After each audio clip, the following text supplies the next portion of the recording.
Crime की एक और वारदात के साथ मेहंदी हसन जर्नलिस्ट आपके सामने हाजिर है। क्राइम की आज की वारदात में जो हम आपको बताने वाले हैं रोंगटे खड़े कर देने वाला है। कल बारात आने वाली थी और आज घर में खुशियों का माहौल था। बच्चे नाच रहे थे, गा रहे थे, दुल्हन मेहंदी लगवा रही थी और पिता अगले दिन बारात के स्वागत की तैयारी कर रहे थे। इसी बीच प्रेमी की एंट्री होती है उस घर में और ताबड़तोड़ गोलियां बरसती हैं। एक के बाद एक कई लाशें गिरती हैं और वो माहौल जो खुशियों से भरा था कुछ देर पहले वो गम में तब्दील हो जाता है। जानेंगे पूरा मामला उत्तर प्रदेश के मेरठ जिले का है, जहां मेरठ का रहने वाला सागर अपनी मौसी के घर मेहमानदारी में गया था और वहीं उसके घर के सामने रहने वाली अंचल से उसकी निगाहें मिलती हैं और निगाहें मिलने के बाद उनका प्यार परवान चढ़ जाता है।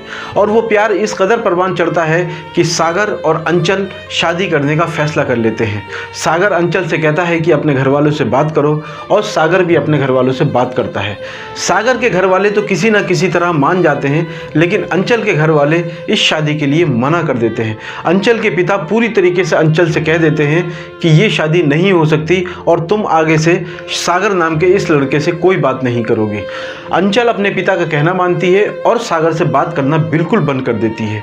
लेकिन सागर अपनी मोहब्बत में इस तरह से पागल हो चुका था कि वो पूरी तरीके से दीवाना हो चुका था, पागल हो चुका था। अपनी मौसी से कहता है कि वो अंचल के घर वालों को जाके समझाएं और उन्हें ये कहें कि सागर उससे मोहब्बत करता है। सागर की मौसी भी उस अंचल के घर जाती हैं और उन्हें समझाती हैं, उन्हें बताती हैं कि सागर उससे मोहब्बत करता है और उसी के साथ शादी करेगा। लेकिन अंचल के घर वाले मना कर देते हैं। इसके बाद भी सागर हिम्मत नहीं हारता और सागर अंचल के घर में पहुंच जाता है और उसके पिता से और उसके भाइयों से ये बात कहता है कि अगर अंचल मेरी नहीं हो सकती तो अंचल किसी की नहीं होगी। लेकिन सागर की इस धमकी को अंचल के परिवार वाले बिल्कुल सीरियस नहीं लेते हैं और यूं ही समय गुजरता जाता है। कुछ समय के बाद अंचल के घर वाले अंचल की शादी कहीं तय कर देते हैं और एक दिन वो भी आ जाता है जब शादी की तैयारियां शुरू हो जाती हैं और अगले दिन बारात होनी होती है। तो शादी की जिस दिन तैयारियां हो रही थी, घर में नाच गाने हो रहे थे, बच्चे नाच रहे थे, बड़े खुशी में झूम रहे थे और अंचल अपने हाथों पर मेहंदी लगवा रही होती है। जब अंचल के घर में ये खुशी की तैयारियां चल रही होती हैं तो सागर अपने मुसेरे भाइयों के साथ अपनी मौसी की छत पर बैठकर शराब पी रहा होता है। जैसा कि हर नाकाम आशिक अपनी आशिकी में नाकाम होने के बाद शराब का सहारा लेता है, वैसे ही सागर भी इस शराब का सहारा लेता है और वहां पर बैठ जाता है। और इसके बाद जब उसके सर पे शराब का नशा चढ़ता है तो वो उसके घर में आधी रात को पहुंच जाता है। जिस समय घर में ढोल बज रहा था, मेहंदी लग रही थी, उसकी एंट्री हो जाती है और पहुँचते ही सबसे पहले वो अंचल के पिता को गोली मार देता है। जैसे ही उसके पिता को गोली मारता है तो गोली लगने के बाद घर में अफरा तफरी का माहौल मच जाता है और शोर मच जाता है। ये सारा शोर सुनकर मेहंदी लगवा रही अंचल वहां पहुंचती है और देखती है कि सामने सागर खड़ा है और सागर ने उसके पिता को गोली मार दी।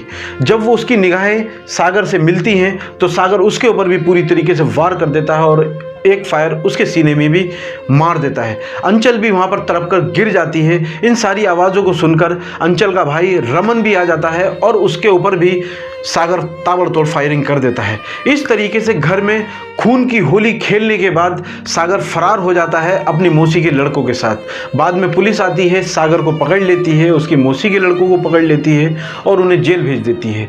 तो दोस्तों, जिस तरीके से हमने देखा कि इस प्रेम कहानी में जो कम से कम एक तरफा प्रेम कहानी थी, इस प्रेम कहानी में जिस तरीके से एक के बाद एक कई लाशें गिरती हैं, जिस तरीके से वो अंचल के पिता को मारता है, अंचल को मार देता है और उसके भाई के ऊपर भी फायर करता है, तो क्या कहा जा सकता है कि प्यार जो है वो त्याग मांगता है। और यहाँ पर जो प्यार था वो कैसा प्यार था कि जिसने एक प्रेमिका के घर को पूरी तरीके से उजाड़ के रख दिया और जहाँ खुशियाँ बरसनी चाहिए थी वहाँ पर गमों का माहौल बरस जाता है।